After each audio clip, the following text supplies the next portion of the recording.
Madam option ఇచ్చా చూడండి madam, allow to record. Previous class లో మనం ఏం నేర్చుకుంటున్నామమ్మా? సో మన టాపిక్ ఏంటి అసలు? అటామిక్ మోడల్స్ కదా. ఏంటి ఇంతవరకు మనం డిస్కస్ చేసిన అటామిక్ మోడల్ ఏంటి? ఫస్ట్ థామ్సన్ అటామిక్ మోడల్ గురించి నేర్చుకున్నాం, అవునా? సో లాస్ట్ క్లాస్ లో మనం ఒక సెకండ్ అటామిక్ మోడల్ గురించి ఇంట్రడ్యూస్ చేసుకున్నాం, అంతే. ఆ ఎక్స్పెరిమెంట్ ని చూసాం కదా. సో దాని నుంచి మనము ఏంటి, ఏం అబ్జర్వ్ చేసాము, కంక్లూజన్స్ ఏంటి అని చెప్పి చూస్తాం ఈ రోజు క్లాస్ లో. ఇంకా different types of atomic models ఉన్నాయి, ఇంకా 2 more అటామిక్ మోడల్స్ ఉన్నాయి, అవి కూడా డిస్కస్ చేద్దాం, ఓకేనా? సో చాలా మంది లేరు కదా ప్రీవియస్ క్లాసెస్ లో మీరు. సో మీరు ఎవరైతే క్లాస్ మిస్ అయ్యారో వాళ్ళ కోసం బ్రీఫ్ గా నేను ఒకసారి మా మ్యూట్ లో పెట్టుకున్నామా?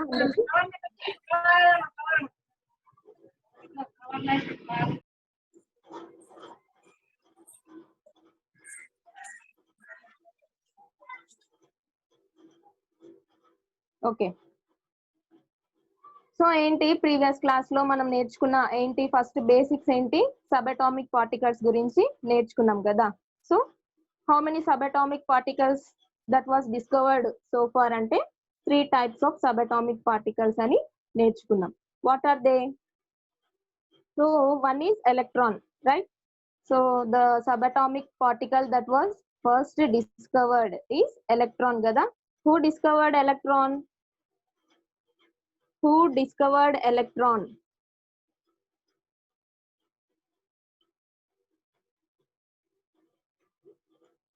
మా వినిపిస్తుందా నా voice?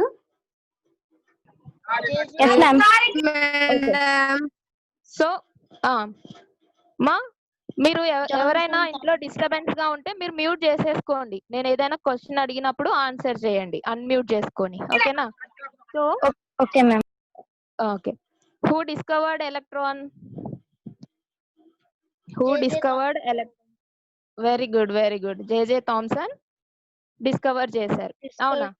So that was the first subatomic particle that was discovered in year కూడా చెప్పాం కదా. So in 19th century particular year కూడా చెప్పాను మీకు అక్కడ ఆ క్లాస్ చెప్పినప్పుడు. ఇంకేంటి నెక్స్ట్ నెక్స్ట్ కనుగొన్న సబ్-అటామిక్ పార్టికల్ ఏంటి? Another subatomic particle that was discovered after the electron. Nutrition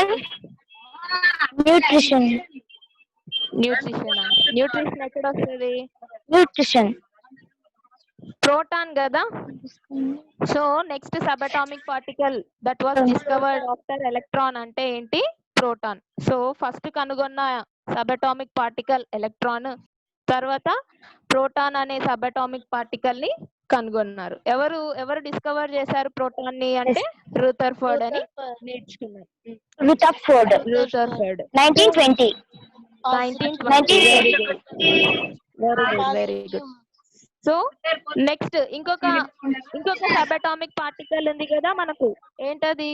neutron. So neutron ఎవరు కనుగొన్నారు? James Chadwick in 1932 ma'am. In 1932 లో జేమ్స్ చాడ్విక్ కనుగొన్నారు, అవునా? So those are the 3 subatomic particles that was discovered so far, అవునా? మనం ఏంటి ఇప్పుడు atomic structure గురించి నేర్చుకుంటున్నాం. సో ఫస్ట్ మనం చూసిన అటామిక్ స్ట్రక్చర్ ఏంటి అంటే థామ్సన్, జేజే థామ్సన్ కనుగొన్న ఆ అటామిక్ స్ట్రక్చర్ గురించి తెలుసుకున్నాం. ఏంటి according to JJ Thomson atom యొక్క స్ట్రక్చర్ ఎలా ఉంది అంటే, అక్కడ ఏంటి మొత్తం మనం వాటర్ మిలాన్ ని ఎగ్జాంపుల్ గా తీసుకొని చెప్పాం కదా. సో జేజే థామ్సన్ యొక్క అటామిక్ స్ట్రక్చర్ నే మనము ఎలా రెఫర్ చేస్తాము అంటే వాటర్ మిలాన్ లాగా కన్సిడర్ చేస్తాం. వాటర్ మిలాన్ ఎలా ఉంటది? ఆ రెడ్ పార్ట్ మొత్తం కూడా పాజిటివ్లీ చార్జ్డ్ పార్టికల్స్ అన్నమాట. ఇప్పుడు పాజిటివ్లీ చార్జ్డ్ పార్టికల్స్ అన్ని త్రూఅవుట్ ద ఆటమ్ లో ఈక్వల్ గా స్ప్రెడ్ అయి ఉంటది. ఎలా అంటే వాటర్ మిలాన్ లో రెడ్ పార్ట్ ఉంటది కదా, మనం తింటాం కదా. సో ఆ రెడ్ పార్ట్ ఎలా అయితే వాటర్ మిలాన్ లోపల అంతా స్ప్రెడ్ అయి ఉంటుందో, అలా పాజిటివ్లీ చార్జ్డ్ పార్టికల్స్ అన్ని స్ప్రెడ్ అయి ఉంటాయి అని నేర్చుకున్నాం. మరి ఎలక్ట్రాన్స్ ఎక్కడ ఉంటాయి ఆ ఆటమ్ లో అంటే, ఎలక్ట్రాన్స్ అన్ని మన సీడ్స్ ఉంటాయి కదా వాటర్ మిలాన్ లో, బ్లాక్ సీడ్స్ అన్నాం. సో అలా బ్లాక్ సీడ్స్ అక్కడక్కడ ఎంబెడెడ్ అయి ఉంటాయి. సో అలా ఆ జేజే థామ్సన్ చెప్పిన ప్రపోజ్ చేసిన ఆ అటామిక్ స్ట్రక్చర్ లో electrons are embedded in the red part of that watermelon అంటాం. సో దానికి సంబంధించి నేను మీకు స్లైడ్స్ కూడా షేర్ చేశాను కదా. పెట్టినారు. Yes ma'am.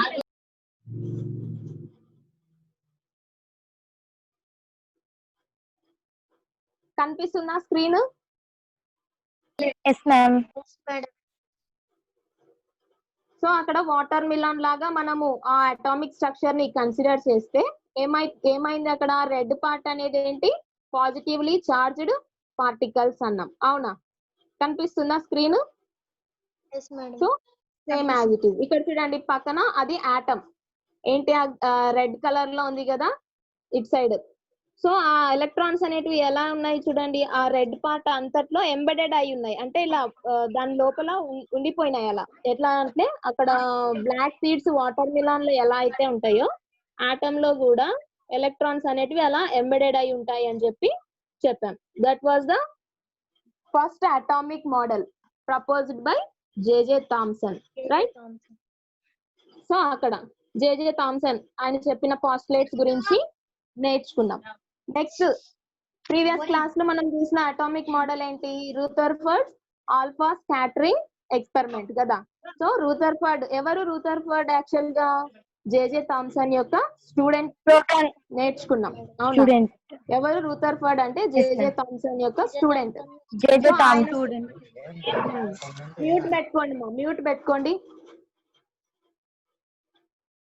So J J Thomson యొక్క స్టూడెంటే ఈ రూథర్ఫర్డ్ అన్నమాట. ఆయన ఈ జేజే థామ్సన్ ప్రపోజ్ చేసిన ఈ అటామిక్ మోడల్ ని ఆయన ఏంటి, అందులో కొన్ని డ్రాబ్యాక్స్ కనుగొని ఆయన ప్రపోజ్ చేసిన ఈ అటామిక్ మోడల్ పైన కొన్ని ఎక్స్పెరిమెంట్స్ చేశాడు అనమాట. ఎవరు? రూథర్ఫర్డ్.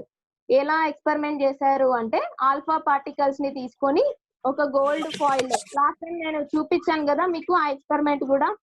సో ఒక లెడ్ కంటైనర్ లో ఆల్ఫా పార్టికల్స్ సోర్స్ ని తీసుకొని ఏంటి, ఆ ఆల్ఫా పార్టికల్స్ అన్ని గోల్డ్ ఫాయిల్ మీద ఇన్సిడెంట్ అయ్యేలాగా చేస్తూ ఒక డిటెక్టర్ ని పెట్టాడు.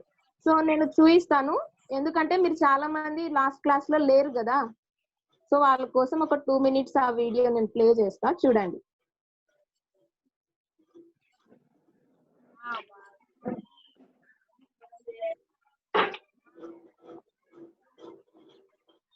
బాగా అబ్జర్వ్ చేయండి. సో ఇక్కడ ఏంటి, ఇక్కడ ఆల్ఫా పార్టికల్ నే అతను ఎందుకు తీసుకున్నాడు రూథర్ఫర్డ్ అంటే, ఆల్ఫా పార్టికల్ దానికి ఏముంటది, హై ఎనర్జీ ఉంటది and it is heavier than the protons అన్నమాట. సో ఆ పాజిటివ్లీ చార్జ్డ్ పార్టికల్స్ కంటే కూడా హెవియర్ గా ఉంటాయి ఆల్ఫా పార్టికల్స్ అనేటివి. అందుకనే ఈయన ఆల్ఫా పార్టికల్స్ ని తీసుకున్నాడు తన ఎక్స్పెరిమెంట్ కోసం. ఓకేనా? సో ఇక్కడ ఏంటి, ఈ ఎక్స్పెరిమెంట్ ఏంటి, యాక్చువల్ గా ఈ ఆల్ఫా పార్టికల్స్ అన్ని ఒక గోల్డ్ ఫాయిల్ లో ఇన్సిడెంట్ అయ్యేలాగా చేశాడనమాట. ఇక్కడ చూడండి. సో ఇవి ఆల్ఫా పార్టికల్స్, ఈ గ్రీన్ కలర్ లో ఉన్నాయి కదా, these are all the alpha particles అన్నమాట. సో ఇప్పుడు ఈ ఆల్ఫా పార్టికల్స్ దేనిలో పాస్ అవుతున్నాయి, గోల్డ్ ఫాయిల్. అబ్జర్వ్ చేస్తున్నారు అక్కడ. సో అక్కడ ఏంటి, అది డిటెక్టర్ అన్నమాట. వైట్ కలర్ రౌండ్ షేప్ లో ఉంది కదా, దట్ ఈస్ కాల్డ్ డిటెక్టర్. అది ఏం చేస్తుంది అంటే, whenever alpha particle hits that detector then light emits అంటాం. చూడండి ఇక్కడ ఆ ఆల్ఫా పార్టికల్, ఆ డిటెక్టర్ అయినా అనొచ్చు, స్క్రీన్ అయినా అనొచ్చు. ఓకేనా? Both are same.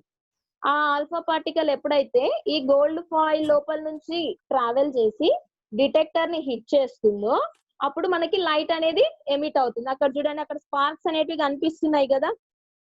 సో ఇందాక చూసినట్టు స్పార్క్స్ అనేటివి, లైట్ స్పార్క్స్ అనేటివి అక్కడ ఎమిట్ అవుతూ వచ్చినాయి. సో యాక్చువల్ గా ఏంటి, ఈయన చేసిన ఎక్స్పెరిమెంట్ ఏంటి అంటే, జేజే థామ్సన్ ఏమని చెప్పారు, పాజిటివ్లీ చార్జ్డ్ పార్టికల్స్ అంతా కూడా త్రూఅవుట్ ద ఆటమ్ లో స్ప్రెడ్ అయి ఉంటాయి. ఆ negatively charged particles, that means electrons అన్నాం కదా, ఆ ఎలక్ట్రాన్స్ అనేటివి ఈ పాజిటివ్లీ చార్జ్డ్ పార్ట్ ఉంది కదా, ఆ రెడ్ పార్ట్ వాటర్ మిలన్ లో అక్కడ ఎంబెడెడ్ అయి ఉంటాయి అని చెప్పారనమాట. అప్పుడు ఏమవుతుంది, అక్కడ స్పేస్ అనేది ఎక్కువగా ఉంటుంది కదా. ఏం స్పేస్ ఉంటుంది అక్కడ, రెడ్ పార్ట్ అనేది ఎక్కువ కంటెంట్ ఉంటుంది మనకి. ఆ ఎలక్ట్రాన్స్ అనేటివి అక్కడక్కడ ఎంబెడెడ్ అయ్యి ఉన్నాయి. అంటే ఏంటి, ఆ టోటల్ ఆ ఆటమ్ లో ఉన్న ఆ అది స్ట్రక్చర్ ఎలా ఉంటుంది, మోస్ట్ ఆఫ్ ద ఆటమ్ అనేది ఎలా ఉంటుందంటే అక్కడ ఖాళీ స్పేస్, ఎంటీ స్పేస్ ఉంటుంది అనమాట inside that atom, according to JJ Thomson. So ఇప్పుడు ఏంటి, ఈయన రూథర్ఫర్డ్ చేసిన ఎక్స్పెరిమెంట్ ప్రకారంగా ఈయన ఏం ఎక్స్పెక్ట్ చేశాడు అంటే,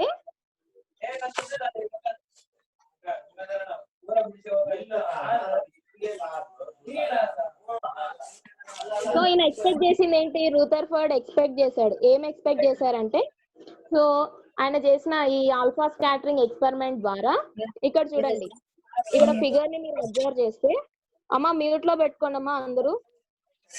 సో ఇక్కడ సోర్స్ ఆఫ్ పార్టికల్స్ అనేటివి త్రూ గోల్డ్ ఫాయిల్, ఈ గోల్డ్ ఫాయిల్ లో నుంచి ఇలా ట్రావెల్ చేసినప్పుడు ఏమయ్యాయి, యాక్చువల్ గా అకార్డింగ్ టు జేజే థామ్సన్ అయితే most of the space inside the atom అనేది ఏంటి, ఎంటీ కదా. Most of the space inside the atom is empty according to JJ Thomson. ఇప్పుడు ఏమవ్వాలి, ఈ ఆల్ఫా పార్టికల్స్ అది ఖాళీ స్పేస్ కదా. సో ఏంటి, లోపల ఇన్సైడ్ ద ఆటమ్ అంతా కూడా ఖాళీ స్పేస్ అని చెప్పాడు ఎవరు, జేజే థామ్సన్. ఈయన చేసిన ఎక్స్పెరిమెంట్ ప్రకారంగా ఈయన ఏం ఎక్స్పెక్ట్ చేశాడంటే, సో ఖాళీ స్పేస్ కాబట్టి ఈ ఆల్ఫా పార్టికల్స్ డైరెక్ట్ గా దాని లోపల నుంచి వెళ్ళిపోయి బయటికి వచ్చేస్తాయి అని ఎక్స్పెక్ట్ చేశాడు అనమాట. అంటే ఇప్పుడు బుల్లెట్ ఉంటది కదా, ఇప్పుడు బుల్లెట్ అనుకోండి, టీవీలో మనం చూస్తుంటాం, ఎవరైనా బుల్లెట్ గన్ తో కాల్స్తే ఏమవుతుంది, బుల్లెట్ ఆ బాడీలో నుంచి పాస్ అయ్యి బయటకు వచ్చేస్తుంది, అవునా. ఒక మనిషి మీద ఇలా బుల్లెట్ ని మనం గన్ తో పేలిస్తే ఆ బుల్లెట్ ఆ మనిషి లోపల నుంచి పోయి బయటకు వచ్చేస్తుంటది, సినిమాలలో మనం బాగా అబ్జర్వ్ చేయొచ్చు. సో అలానే ఇతను కూడా ఎక్స్పెక్ట్ చేశాడు అనమాట, అలా అలా వస్తుంది ఇక్కడ ఈ ఆల్ఫా పార్టికల్ ఈ గోల్డ్ ఫాయిల్ లో నుంచి ట్రావెల్ చేసి డిటెక్టర్ ని హిట్ చేస్తుంది అని ఎక్స్పెక్ట్ చేశాడు అనమాట. సో ఈయన చేసిన ఎక్స్పెక్టేషన్స్ ఏంటి అంటే, చూడండి, when alpha particle hit the foil, foil అంటే ఏం ఫాయిల్ ఇక్కడ మనం తీసుకోయింది, గోల్డ్ ఫాయిల్ కదా. గోల్డ్ ఫాయిల్ ని ఆల్ఫా పార్టికల్స్ హిట్ చేసినప్పుడు, అంటే ఇట్లా స్ట్రైక్ చేసినప్పుడు ఏమవ్వాలి, they all would be deflected by positive charge spread evenly throughout the gold atoms. అంటే ఏంటి, అక్కడ ఉన్న ఆ పాజిటివ్లీ చార్జ్ అనేది ఏమైంది, ఆ త్రూఅవుట్ ద ఆటమ్ లో స్ప్రెడ్ అయ్యింది అని చెప్పుకున్నాం కదా ఇందాక వాటర్ మిలన్ ఎగ్జాంపుల్ చెప్పినప్పుడు. సో ఏమవ్వాలి, ఆల్ఫా పార్టికల్ అనేది ఆ ఫాయిల్ ని హిట్ చేసినప్పుడు ఒక స్మాల్ డిఫ్లెక్షన్ తో ఆ గోల్డ్ ఫాయిల్ లో నుంచి బయటికి వచ్చేసేయాలి. బయటికి వచ్చేసి ఏమవ్వాలి, డిటెక్టర్ ఉంది కదా, స్క్రీన్, ఇక్కడ స్క్రీన్ ఉంది కదా ఈ రౌండ్ షేప్ లో, ఆ డిటెక్టర్ ని హిట్ చేయాలి. అప్పుడు ఏమవుతుంది, లైట్ అనేది ఎమిట్ అవుతుంది, ఆర్ లైట్నింగ్ స్పార్క్ అనేది వచ్చేస్తుంది. కానీ అదే ఆయన ఎక్స్పెక్ట్ చేసింది, ఎవరు, రూథర్ఫర్డ్ ఎక్స్పెక్ట్ చేసింది అది. ఎందుకు అలానే ఎక్స్పెక్ట్ చేశాడు అంటే, most of the space inside the atom is empty కదా అకార్డింగ్ టు జేజే థామ్సన్. కాబట్టి ఆ ఎంటీ స్పేస్ లో నుంచి ఏదైనా బుల్లెట్ ఇలా వెళ్తుంది అనుకో, స్ట్రైట్ గా వచ్చేస్తుంది బయటికి, అక్కడే స్ట్రక్ అయిపోదు కదా. సో స్ట్రైట్ గా ఖాళీ స్పేస్ లో నుంచి బుల్లెట్ రావాలంటే ఎలా, ఈజీగా వచ్చేస్తుంది కదా. ఇతల నుంచి మనిషి ఇట్లా ఫ్రంట్ లో మనిషిని కాల్చినాం అనుకో, బ్యాక్ సైడ్ నుంచి బుల్లెట్ వచ్చేస్తుంది. సేమ్ అలా ఎక్స్పెక్ట్ చేశాడు అనమాట. కానీ ఆయన ఎక్స్పెక్ట్ చేసిన దానికి ఆపోజిట్ గా ఇక్కడ జరిగింది. ఎప్పుడు ఆయన చేసిన ఎక్స్పెరిమెంట్ ద్వారా కొన్ని పాయింట్స్ అనేటివి ఆయన అబ్జర్వ్ చేశాడు అనమాట. ఏం అబ్జర్వ్ చేశారు ఆయన అంటే, most of the alpha particles pass through the foil and hits the detector without any deflection. So అక్కడ ఏమవ్వాలి, అక్కడ మధ్యలో ఎలక్ట్రాన్స్ అనేటివి ఎంబెడెడ్ అయి ఉన్నాయి అని చెప్పుకున్నాం కదా జేజే థామ్సన్ అటామిక్ మోడల్ లో చూసినప్పుడు. ఆ ఎలక్ట్రాన్స్ అనేటివి ఆ పాజిటివ్లీ చార్జ్ అనేది త్రూఅవుట్ ద ఆటమ్ స్ప్రెడ్ అయి ఉంది అన్నాం. ఆ మధ్యలో ఎలక్ట్రాన్స్ అనేటివి ఎంబెడెడ్ అయి ఉన్నాయి అని చెప్పుకున్నాం. అప్పుడు ఏంటి, ఈ ఆల్ఫా పార్టికల్స్ ఆ ఆటమ్ గుండా వెళ్ళినప్పుడు ఏమవ్వాలి, ఆ ఎలక్ట్రాన్స్ కి టచ్ అయ్యి స్మాల్ డిఫ్లెక్షన్ తో బయటికి రావాలి కదా. సో అది ఈయన ఎక్స్పెక్ట్ చేసింది. కానీ అక్కడ జరిగింది వేరు. ఏం జరిగింది అంటే, చూడండి, most of the particles pass through the foil and hits the detector without any deflection. Without any deflection అంటే డిఫ్లెక్షన్ అంటే ఏంటి? మూవింగ్ అసైడ్ అన్నమాట. అంటే ఇలా ఇలా వెళ్ళేది, ఇప్పుడు స్ట్రైట్ గా వెళ్ళేది కొంచెం ఇట్లా క్రాస్ గా వెళ్ళిపోవడం. ఇప్పుడు స్ట్రైట్ దారిలో మనం నడుస్తున్నాం అనుకో, స్ట్రైట్ గా వెళ్ళకుండా కొంచెం ఇలా టర్న్ తీసుకోవడం అన్నమాట. Deflection is nothing but turning aside అన్నమాట అంటాం. ఓకేనా? టర్నింగ్ అసైడ్ అంటాం. That is called deflection. So ఇలా స్ట్రైట్ గా ఏమయ్యాయి ఆయన అబ్జర్వ్ చేసింది ఏంటి ఎక్స్పెరిమెంట్ ద్వారా అంటే, ఫస్ట్ వచ్చేసి most of the alpha particles ఎలా వెళ్ళాయంట, వితౌట్ ఎనీ డిఫ్లెక్షన్, ఎలాంటి డిఫ్లెక్షన్ లేకుండా స్ట్రైట్ గా పాస్ అయ్యాయి. ఇంకొకటి ఏంటి అతను అబ్జర్వ్ చేసింది అంటే, some of the alpha particles deflected by small angles. కొన్ని కొన్ని ఆల్ఫా పార్టికల్స్ ఎలా బయటకు వచ్చాయంట గోల్డ్ ఫాయిల్ నుంచి, స్మాల్ డిఫ్లెక్షన్ తో బయటికి వచ్చేసి డిటెక్టర్ ని హిట్ చేశాయంట. సో ఇంకా ఏంటి అతను అబ్జర్వ్ చేసిన ఇంకొక పాయింట్ ఏంటి అంటే, ఆల్ఫా పార్టికల్స్ అంటే చాలా కొద్దిపాటి అంటే small amount of alpha particles అనేటివి ఎలా డిఫ్లెక్ట్ అయ్యాయి, త్రూ లార్జ్ యాంగిల్స్ లో డిఫ్లెక్ట్ అయ్యాయి అంట. సో వెరీ నెక్స్ట్ ఏంటి, very few particles are rebounded అంట. రీబౌండెడ్ అంటే ఏంటి, బౌన్స్ బ్యాక్ అవ్వడం. అవునా? సో ఇప్పుడు బాల్ ని మనము వాల్ కేసి హిట్ చేసినాం అనుకోండి, ఒక బాల్ ని తీసుకొని గోడ కొడితే ఏమవుతుంది, అది బౌన్స్ బ్యాక్ అవుతుంది. దట్ ఈస్ కాల్డ్ రీబౌండెడ్ అంటాం. ఓకేనా? So these are all the observations. ఎవరు అబ్జర్వ్ చేశారు ఇవన్నీ? రూథర్ఫర్డ్ అబ్జర్వ్ చేశారు. యాక్చువల్ గా అతను ఎక్స్పెక్ట్ చేసింది ఒకటైతే ఈయన అబ్జర్వ్ చేసింది వేరన్నమాట. చూడండి ఇక్కడ చూడండి, ఫిగర్ కనిపిస్తుందా? సో ఇవేంటి, ఈ ఎల్లో కలర్ లో ఉన్నవేంటి, గోల్డ్ ఆటమ్స్ అన్నమాట. మనం అక్కడ తీసుకోయింది గోల్డ్ ఫాయిల్ కదా, సో ఇక్కడ గోల్డ్ ఆటమ్స్. ఇప్పుడు చూడండి, అకార్డింగ్ టు జేజే థామ్సన్ ఏమయ్యాయి, అక్కడ ఆ నెగటివ్ అని సింబల్ ఉంది కదా, దోస్ ఆర్ ఎలక్ట్రాన్స్ అన్నమాట. సో ఇక్కడ పాజిటివ్ అనేది ఉంది కదా, దట్ ఈస్ ప్రోటాన్ అంటాం. మనం స్టార్టింగ్ క్లాస్ లో చెప్పుకున్నాం ఏంటి, proton has positive charge, electron has negative charge and neutron has no charge అని చెప్పుకున్నాం. గుర్తున్నాయా, మర్చిపోయినారా? So very good. So those are all the charges of subatomic particles, right? So ఇప్పుడు చూడండి, ఇక్కడ ఈయన చేసిన ఎక్స్పెరిమెంట్ ఒకసారి బ్రీఫ్ గా ఇక్కడ మ్యాగ్నిఫై చేసి చూస్తే ఏమవుతుంది, ఇక్కడ బీమ్ ఆఫ్ ఆల్ఫా పార్టికల్స్ వస్తున్నాయి. ఏంటి ఇక్కడ బీమ్ ఆఫ్ ఆల్ఫా పార్టికల్స్ ఎలా వస్తున్నాయి చూడండి. యాక్చువల్ గా జేజే థామ్సన్ ఏం చెప్పాడు, ఈ ఎల్లో కలర్ ఉంది కదా, ఈ ఆటమ్ మొత్తం కూడా పాజిటివ్లీ చార్జ్డ్ పార్టికలే అని చెప్పాడు. అవునా? పాజిటివ్లీ చార్జ్డ్ పార్టికల్స్ అనేటివి త్రూఅవుట్ ద ఆటమ్ స్ప్రెడ్ అయి ఉంటాయి అని చెప్పాడు. కానీ ఇక్కడ ఈయన అబ్జర్వ్ చేసిన ప్రకారము ఈయన కొన్ని అజంప్షన్స్ చేసుకున్నాడు అన్నమాట. ఎవరు? రూథర్ఫర్డ్. అజంప్షన్స్ అంటే ఊహించుకున్నాడు, ఇలా ఉన్నందుకు ఇలాంటి డిఫ్లెక్షన్స్ జరిగాయి ఇక్కడ ఈ ఎక్స్పెరిమెంట్ లో అని చెప్పి ఆయన కొన్ని అజంప్షన్స్ చేశాడు. అంటే ఏంటి, స్ట్రక్చర్ ఆఫ్ ఆటమ్ ని అజ్యూమ్ చేసుకున్నాడు, ఇమాజిన్ చేసుకున్నాడు అన్నమాట. ఎలా ఉన్నందుకు ఇప్పుడు ఈ ఆటమ్ ఇలా ఉంది కాబట్టి ఇలాంటి డిఫ్లెక్షన్స్ నేను అబ్జర్వ్ చేశాను అని చెప్పి అజ్యూమ్ చేశాడు. చూడండి ఇవి కదా ఆయన అబ్జర్వ్ చేసిన 4 పాయింట్స్ ఇక్కడ ఉన్నాయి. సో ఇప్పుడు ఏమైంది, ఆయన చేసిన ఎక్స్పెరిమెంట్ ద్వారా ఆయన చేసిన అబ్జర్వేషన్స్ ని ఇక్కడ డయాగ్రామ్ రూపంలో చూపించారు. ఏంటి ఇక్కడ చూడండి, ఫస్ట్ లైన్ ఏమైంది, డిఫ్లెక్ట్ అయింది. సో డిఫ్లెక్షన్ అంటే ఇలా స్ట్రైట్ గా వెళ్లకుండా స్మాల్ యాంగిల్ తో డిఫ్లెక్ట్ అవుతూ వచ్చింది. దట్ మీన్స్ ఇట్ టర్న్స్ అవే, అవునా, ఫ్రమ్ ఇట్స్ పాత్. ఆ స్ట్రైట్ గా వెళ్లాల్సిన పాత్ లో నుంచి కొంచెం సైడ్ కి వెళ్తుంది అనమాట. That is called small deflection. ఇక్కడ చూడండి, ఇక్కడ 4th లైన్ ని అబ్జర్వ్ చేయండి. 4th లైన్ ఉంది కదా, బీమ్ ఆఫ్ ఆల్ఫా పార్టికల్, అది చూడండి ఎలా డిఫ్లెక్ట్ అయింది, ఇట్ మేక్స్ లార్జ్ యాంగిల్ కదా. సో ఇక్కడ లార్జ్ యాంగిల్ తో డిఫ్లెక్ట్ అవుతూ వచ్చింది అనమాట. కొన్ని ఏమయ్యాయి చూడండి, టర్న్డ్ బ్యాక్. ఇక్కడ అబ్జర్వ్ చేయండి, అక్కడ లేబులింగ్ కూడా ఇచ్చారు. సో టర్న్డ్ బ్యాక్ అంటే సో ఇలా వెనక్కి రావడం అన్నమాట. కొన్ని ఏమయ్యాయి, స్ట్రైట్ గా వెళ్ళిపోయి డిటెక్టర్ ని హిట్ చేశాయి అన్నమాట.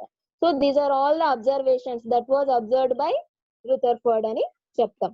ఇప్పుడు ఏంటి ఇక్కడ చూడండి, ఈయన అబ్జర్వ్ చేసిన ఈ అబ్జర్వేషన్స్ ద్వారా ఈయన ఒక కొత్త న్యూక్లియర్ మోడల్ ని కనిపెట్టాడు అనమాట. సో అంటే ఏంటి, జేజే థామ్సన్ చెప్పిన ఆ అటామిక్ స్ట్రక్చర్ అనేది ఇన్కరెక్ట్ అని ప్రూవ్ చేశాడు. ఎలా ప్రూవ్ చేయగలిగాడు, ఇప్పుడు ఇలా ఒకవేళ ఆయన చెప్పినట్టుగా most of the space inside the atom empty అయితే మళ్ళీ డిఫ్లెక్షన్స్ అనేటివి ఎందుకు వచ్చాయి, ఇలా బౌన్స్ బ్యాక్ అనేది ఎందుకు వచ్చింది, అదంతా రాంగ్ కదా. ఒకవేళ జేజే థామ్సన్ ప్రకారం మనం వెళ్తే ఇలా బౌన్స్ బ్యాక్ అవ్వకూడదు ఆల్ఫా పార్టికల్స్. అండ్ ఇట్లా లార్జ్ డిఫ్లెక్షన్ అవ్వకూడదు అండ్ స్ట్రైట్ గా వెళ్ళిపోకూడదు. కానీ ఇవన్నీ నేను అబ్జర్వ్ చేశాను కాబట్టి ఆయన చెప్పిన అటామిక్ స్ట్రక్చర్ అనేది ఇన్కరెక్ట్ అని చెప్పి ఒక కొత్త న్యూక్లియర్ మోడల్ ని, సో కొత్త nuclear model of the atom ని ప్రపోజ్ చేశాడు అనమాట. ఎవరు? రూథర్ఫర్డ్. యాక్చువల్ గా ఈ రూథర్ఫర్డ్ ఎవరు అంటే జేజే థామ్సన్ యొక్క స్టూడెంట్ అని చెప్తుంది. అవునా? సో ఇప్పుడు చూడండి, ఈ రూథర్ఫర్డ్ ప్రపోజ్ చేసిన ఈ అటామిక్ స్ట్రక్చర్ ఉంది కదా, ఈ అటామిక్ స్ట్రక్చర్ నే ఏమంటామంటే ప్లానిటరీ మోడల్ అంటాం. Planetary model according to Rutherford. ఇప్పుడు ప్రోటాన్స్, న్యూట్రాన్స్ అనే కాన్సెప్ట్ ఇక్కడ ఉండదు. అప్పటి వరకు న్యూట్రాన్ ని కనుగొనలేదు. సో ఇక్కడ మనకున్న 2 సబ్ అటామిక్ పార్టికల్స్ ఏంటి? ప్రోటాన్ అండ్ ఎలక్ట్రాన్ కదా. సో అకార్డింగ్ టు రూథర్ఫర్డ్ ఆ అరేంజ్మెంట్ ఎలా ఉంటది ఇన్సైడ్ ద ఆటమ్, ఆ ప్రోటాన్ అండ్ ఎలక్ట్రాన్ యొక్క అరేంజ్మెంట్ ఎలా ఉంటుంది అంటే చూడండి. So these are all the postulates or futures of Rutherford అన్నమాట. రూథర్ఫర్డ్ ఆల్ఫా స్కాటరింగ్ ఎక్స్పెరిమెంట్ అంట. సో ఈయన ప్రపోజ్ చేసిన ఈ అటామిక్ మోడల్ ఏంటి అంటే this is the structure of atom అమ్మ. సో స్ట్రక్చర్ ఆఫ్ ఆటమ్ అనేది ఎలా ఉంటుంది అకార్డింగ్ టు రూథర్ఫర్డ్ అంటే చూడండి, all positively charged particles in an atom formed a small dense centre called nucleus అన్నాం. అంటే ఏంటి? ఇక్కడ చూడండి, ఈ ఫిగర్ లో అక్కడ పాజిటివ్ చార్జ్ అనేది ఎక్కడుంది? మిడిల్ లో ఉంది కదా. ఆ గోల్డ్ ఫాయిల్ యొక్క ఆటమ్ ఉంది కదా. ఇప్పుడు ఇది ఒక్కొక్క ఎన్ని ఉన్నాయి? గోల్డ్ ఫాయిల్ లో ఇక్కడ ఆటమ్స్ ఎన్ని తీసుకున్నారు? 4 ఆటమ్స్ ని ఇక్కడ చూపించారు. దాంట్లో అక్కడ పాజిటివ్లీ చార్జ్డ్ పార్టికల్స్ అనేవి ఎక్కడున్నాయి? మిడిల్ లో ఉన్నాయి. Middle of the centre of the atom లో ఆ పాజిటివ్లీ చార్జ్డ్ పార్టికల్స్ అనేటివి ఉండిపోయినాయి. ఆ నెగటివ్ పార్టికల్స్ అనేటివి ఎక్కడ ఉన్నాయి? చూడండి, ఆ పాజిటివ్ చార్జ్ చుట్టూ ఉన్నాయి కదా. సో 4 సైడ్స్ కి ఇట్లా చుట్టూ ఉండిపోయినాయి. So according to Rutherford what is the structure of atom means all positively charged particles in an atom formed a small dense center. అంటే ఎక్కడ ఉన్నాయంట పాజిటివ్లీ చార్జ్డ్ పార్టికల్స్ అనేటివి? మధ్యలో ఉన్నాయి. Very good. సో సెంటర్ లో ఉన్నాయి. ఎవరి ప్రకారంగా? రూథర్ఫర్డ్ ప్రకారంగా. అదే థామ్సన్ చెప్పిన ఆ అటామిక్ మోడల్ లో అయితే పాజిటివ్లీ చార్జ్డ్ పార్టికల్స్ ఎక్కడున్నాయి? Through out the atom spread చెప్పాడు. అవునా? సో ఇది బాగా గుర్తుపెట్టుకోండి. అంటే మీరు కంపేర్ చేస్తూ చదవాలి. జేజే థామ్సన్ ని రూథర్ఫర్డ్ యొక్క అటామిక్ మోడల్ ని కంపేర్ చేస్తూ చదవండి. ఓకేనా? సో ఆ స్మాల్ డెన్స్ సెంటర్ అంటున్నాం కదా. సో ఆ స్మాల్ డెన్స్ సెంటర్ ను ఏమంటాము అంటే న్యూక్లియస్ అంటాం. అర్థమైందా? సో ఇక్కడ అంటే ఇప్పుడు న్యూక్లియస్ కి ఏ చార్జ్ ఉన్నట్టు? న్యూక్లియస్ కి పాజిటివ్ చార్జ్. ప్రోటాన్స్ అన్ని కూడా, protons is nothing but positively charged particles కదా. సో ఆ పాజిటివ్లీ చార్జ్డ్ పార్టికల్స్ అన్ని కూడా సెంటర్ లో ఉండిపోయినాయి. ఆటమ్ యొక్క సెంటర్ లో ఉండిపోయినాయి. అంటే ఆ సెంటర్ పాయింట్ ని ఏమంటున్నాము? న్యూక్లియస్ అంటున్నాం. అవునా? సో అప్పుడు న్యూక్లియస్ ప్రోటాన్స్ తో ఏర్పడిందే న్యూక్లియస్ కదా ఇక్కడ. సో అప్పుడు న్యూక్లియస్ కి ఏ చార్జ్ ఉన్నట్టు అంటే పాజిటివ్ చార్జ్. ఎందుకు? ప్రోటాన్స్ కి ఏ చార్జ్ ఉందో న్యూక్లియస్ కూడా అదే చార్జ్ ఉంటుంది. అవునా? ఇప్పుడు చూడండి, ఇంతవరకు మనకు న్యూక్లియస్ అనే పాయింట్ వచ్చిందా ఎక్కడైనా? రాలేదు కదా. న్యూక్లియస్ అనే వర్డ్ ఎక్కడ రాలేదు. So first time in this atomic model. ఏ అటామిక్ మోడల్ ఇది? Rutherford atomic model. Very good. So Rutherford atomic model లో ఈ న్యూక్లియస్ అనే వర్డ్ ని ఫస్ట్ టైం మనం చూసాం. అంటే ఇప్పుడు న్యూక్లియస్ ని ఎవరు కనుగొన్నట్టు? Very good. So nucleus was discovered by Rutherford. Very good. So అలాగే ప్రోటాన్ కూడా ఎవరు కనుగొన్నారు? రూథర్ఫర్డ్.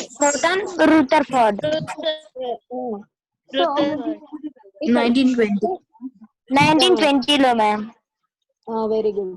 సో ఇక్కడ ఏంటి? ఇక్కడ న్యూక్లియస్ అనేది డిస్కవర్ చేశాడు అనమాట, కనుగొన్నాడు. ఎవరు? రూథర్ఫర్డ్. అంటే ఇప్పుడు ఏంటి?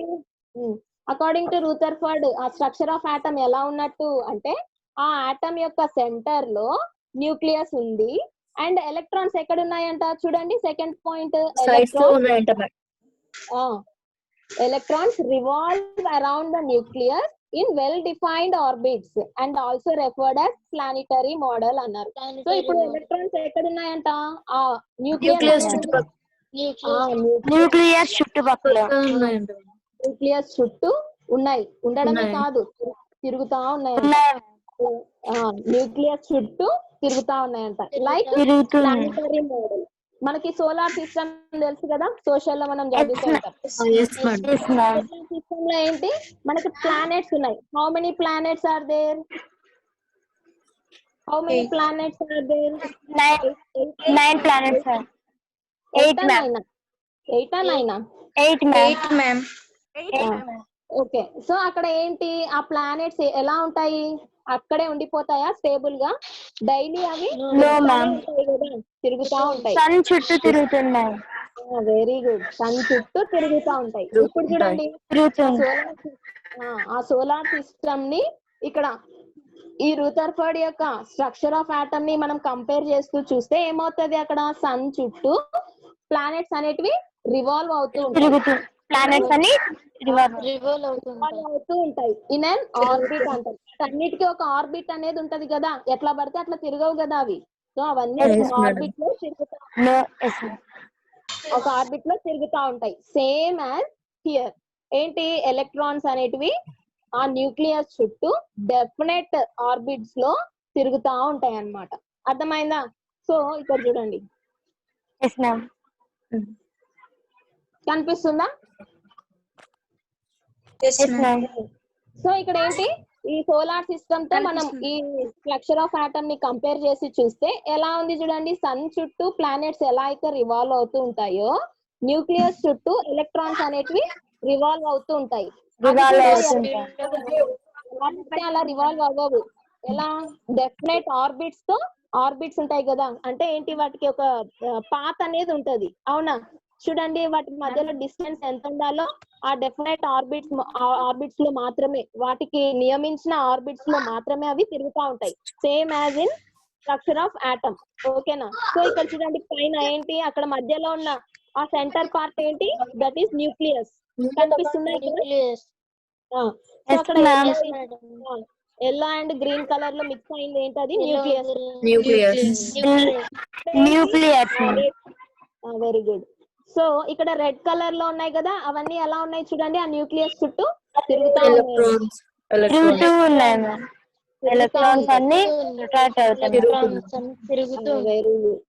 Very good. సో అవి ఎలా తిరుగుతా ఉంటాయంటే ఇన్ డెఫినెట్ ఆర్బిట్స్ లో మాత్రమే తిరుగుతుంటాయి అన్నమాట. సో ఈ డెఫినెట్ ఆర్బిట్స్ ఆర్ పాత్ అంటాం కదా, ఆర్బిట్ ఆర్ పాత్ అంటాం.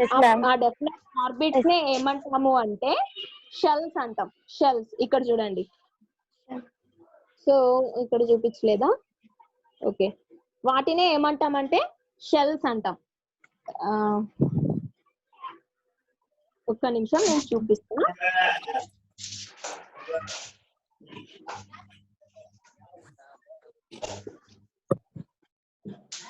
అమ్మా కనెక్ట్, మీటింగ్ కట్ అవుతే మళ్ళీ కనెక్ట్ అవ్వండి. ఓకేనా? సో ఇక్కడ షెల్స్ అన్నాం కదా, ఆ ఆర్బిట్స్ నే ఏమంటున్నాం, షెల్స్ అంటున్నాం. చూడండి ఇక్కడ చూడండి. సో కనిపిస్తుందా ఫిగర్?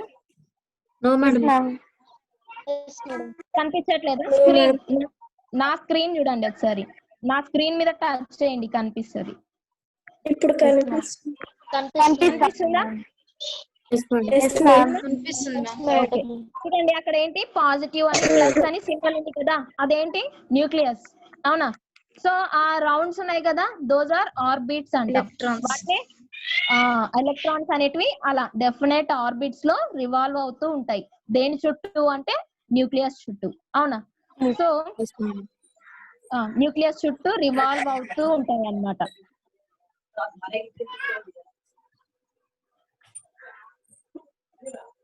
న్యూక్లియస్ చుట్టూ రివాల్వ్ అవుతూ ఉంటాయి. ఈ ఎనర్జీ, ఈ వీటినే ఏమంటాము అంటే, ఇది ఉంది కదా, సో ఇలా రౌండ్స్ ఉన్నాయి కదా, ఇవే ఆర్బిట్స్ అన్నమాట. ఈ ఆర్బిట్స్ ని ఏమంటాము అంటే షెల్స్ అంటాం. Shells. Shells means SHELLS. Okay, shells అంటాం. ఆ షెల్స్ ని దేంతో డినోట్ చేస్తామంటే నంబరింగ్ ఇచ్చుకుంటాం వాటికి. అంటే 1 2 3 4 అని. అంటే ఏంటి ఇక్కడ ఫస్ట్ ఇది ఉంది కదా, ఇది దిస్ ఈజ్ ఎనర్జీ లెవెల్స్ అని కూడా అంటాం అన్నమాట. ఎనర్జీ లెవెల్స్ ఆర్ షెల్స్ అంటాము, లేదంటే ఎనర్జీ లెవెల్స్ అంటాము, ఆర్ ఆర్బిట్స్ అంటాం. ఓకేనా? సో వీటికి 3 నేమ్స్ ఉన్నాయి. ఎనర్జీ లెవెల్స్ అన్నా, షెల్స్ ఎనర్జీ అన్నా, లెవెల్ షెల్స్ ఆర్బిట్. షెల్స్. ఓకేనా? సో అని పిలుస్తాం అన్నమాట. సో వీటిని దేంతో డినోట్ చేస్తాము అంటే నంబరింగ్ ఇస్తాం. 1 2 3 4 ఆర్ 3 4.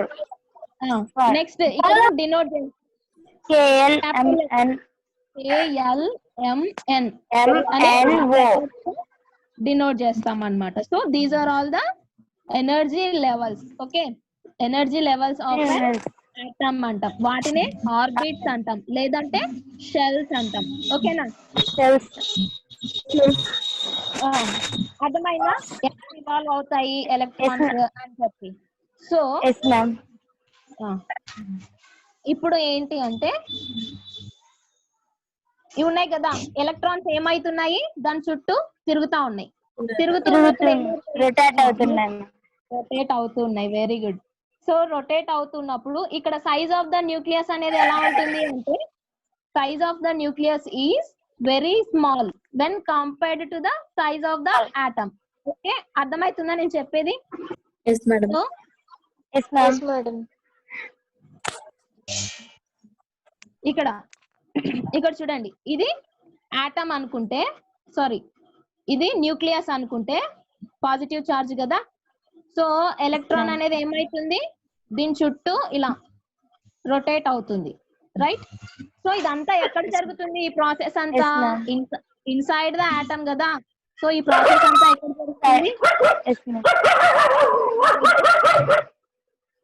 ఇన్సైడ్ ద అమ్మా మ్యూట్ లో పెట్టుకోండి అమ్మా ఎవరు.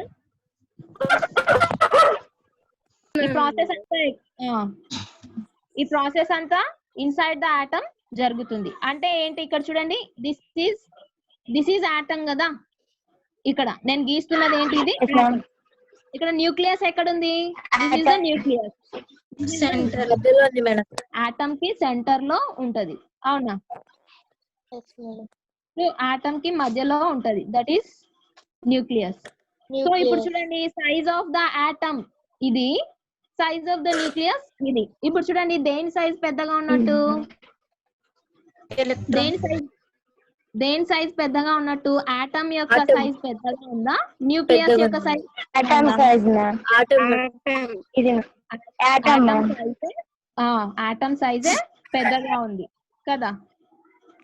సో ఆటమ్ సైజ్ పెద్దగా ఉంది అంటే ఏంటి?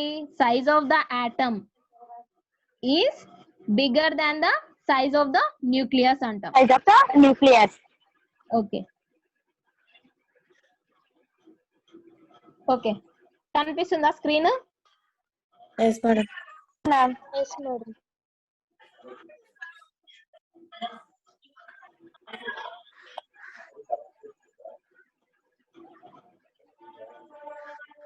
సో ఇక్కడ చూడండి, థర్డ్ పాయింట్ ఏముంది? Size of nucleus is very small when compared to the size of the small atom. So ఇక్కడ ఇది చూడండి, this is the representation of Rutherford's atomic model of atom. So according to Rutherford structure of atom అనేది ఇలా ఉంటుంది అనమాట. So అక్కడ ఏంటి, ఇదంతా ఆటమ్, ఇది మొత్తం ఆటమ్ అన్నమాట.